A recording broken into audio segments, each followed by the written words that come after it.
Romantic love often feels most confusing precisely where it matters most, as safety, hope, fear, and identity all converge there.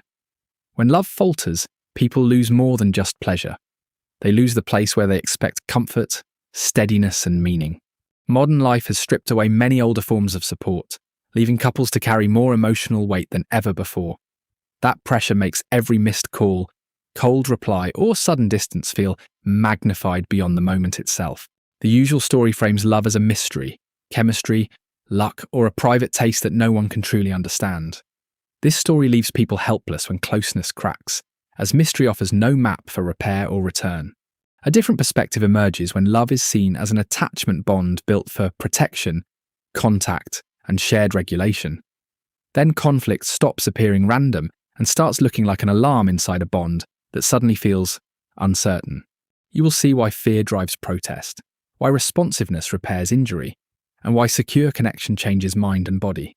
Inspired by Love Sense by Sue Johnson, subscribe to the channel for more ideas on making closeness steadier when love feels shaky. Love functions more as a bond between vulnerable individuals seeking safety, rather than a transactional agreement.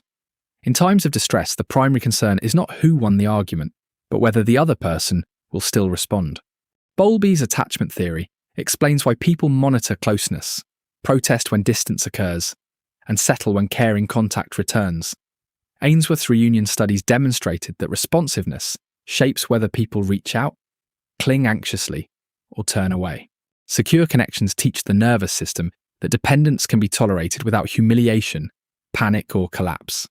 Anxious patterns amplify pursuit and demand because uncertainty feels unbearable, and proof of love never seems sufficient. Avoidant patterns mute longing and move away from need because closeness feels dangerous or disappointing.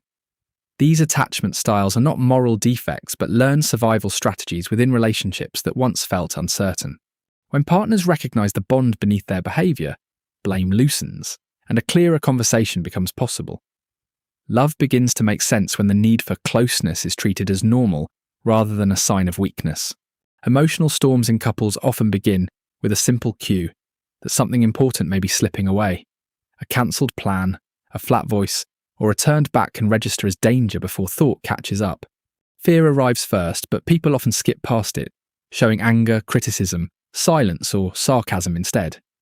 That hidden fear asks whether love is fading, whether importance is dropping, and whether reaching out will be answered. One partner protests loudly, the other freezes or flees, and both read the other as uncaring.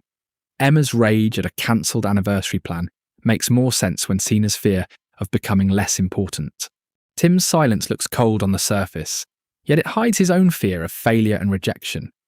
Repeated often enough, these reactions harden into scripts that run almost automatically whenever tension appears. Naming the softer emotion underneath the reaction slows the script and opens a new move. Couples change faster when they can say, "I am scared of losing you," instead of only showing fury. Love is not a floating sentiment. The brain and body register connection in measurable and immediate ways. When a loved one feels unavailable, threat circuits react, pushing muscles, hormones, and attention toward alarm. Panksepp described separation distress in bonding mammals as primal panic, not romantic exaggeration or weakness. Human partners show the same logic when sudden distance sends them into fear, protest, numbness, or escape. The body also changes in the opposite direction when trusted contact arrives and reassurance is felt. Thinking of a loved one can calm distress, and holding a partner's hand can reduce fear. Oxytocin helps bond parent and child, partner and partner, while also easing stress responses. This chemistry helps explain why secure love can feel calming, organizing, and physically stabilizing. It also explains why repeated disconnection becomes exhausting, because the body keeps preparing for threat. Love endures more easily when partners become each other's regulator rather than each other's alarm. The culture of self-sufficiency treats need as embarrassing, yet isolation damages both health and resilience. Close support lowers stress, supports recovery, and makes people happier than status, winnings, or private achievement. Dependency appears childish only when love is misunderstood as weakness rather than a foundation for exploration. A reliable bond frees attention for risk, learning, work, and generosity because someone has your back. Secure connection also broadens empathy, making people more adept at reading others and responding with care. Sexual closeness works better within this safety, as desire deepens when rejection and performance anxiety ease.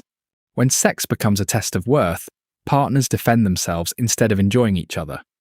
When emotional safety grows, sex becomes less of an audition and more an affirmation of the bond. Even fidelity looks different here, as durable attachment supports trust and lasting commitment rather than novelty. Subscribe to the channel if you want more grounded ideas on building secure bonds that improve love, health, and desire. Love transforms with each life transition, yet the need to embrace uncertainty remains constant. Pregnancy, parenting, illness, retirement, grief, and aging all test whether partners can still reach out to each other. New parents often find that exhaustion and pain can turn hope into loneliness, especially when support feels absent. During that season, reassurance and teamwork are crucial, because caregiving pressure can either bring partners closer or push them apart. Later, when children leave home, it becomes clear whether parenting was a bridge or whether partners remain a safe haven. Some couples rediscover each other, while others face an empty space that children had quietly filled. Aging and loss bring the same question again, asking whether connection can hold against helplessness and grief. Even after death, the memory of love can still comfort the survivor and steady the body through mourning. Lasting relationships survive transitions by renewing contact at each stage, rather than relying on yesterday's closeness. Love endures over time when partners keep finding ways to hold and be held. Relationships typically do not collapse in one dramatic moment, but through the accumulation of small misses that change meaning. Small failures of attention sow doubt, and repeated doubt transforms everyday tension into a crisis. Bonnie and Stan start with closeness, then face challenges like parenthood, pain, work pressure, and absence that strain their connection. As deprivation grows, one partner demands more while the other retreats, and both feel increasingly alone. What appears as nagging or stonewalling is often a desperate attempt to manage separation distress. This downward spiral follows a pattern of erosion, escalation, and emptiness, a sequence that drains hope. By the time hopelessness arrives, empathy is thin, and partners read each move through distrust. Specific complaints about chores, schedules, or tone mask the larger question of emotional availability. Stopping the cycle begins with recognizing the dance itself, rather than proving which partner started it. The moment the loop is named, couples can turn from attack and defense toward the bond. When partners risk speaking from hurt instead of accusation, and answer with care instead of defense, repair begins. The goal is not perfect communication technique, but a felt sense that distress will be met. Repair conversations ask partners to name fear, loneliness, longing, and the need for response. Clear signals create a different exchange because hidden bids stop being mistaken for contempt or control. Attachment injuries require even more courage, as one shattering moment can block future dependence for years. Francine's pain after not being taken to the hospital turns on a simple truth: she was not held. Healing requires the injured partner to voice the wound, and the other partner to fully receive it. Forgiveness becomes possible when grief is honoured, responsibility is owned, and new responsiveness is repeatedly shown. Then trust stops being an abstract promise and becomes a series of embodied corrective experiences. Renewed bonds are built when partners can return to the hurt and find contact instead of abandonment.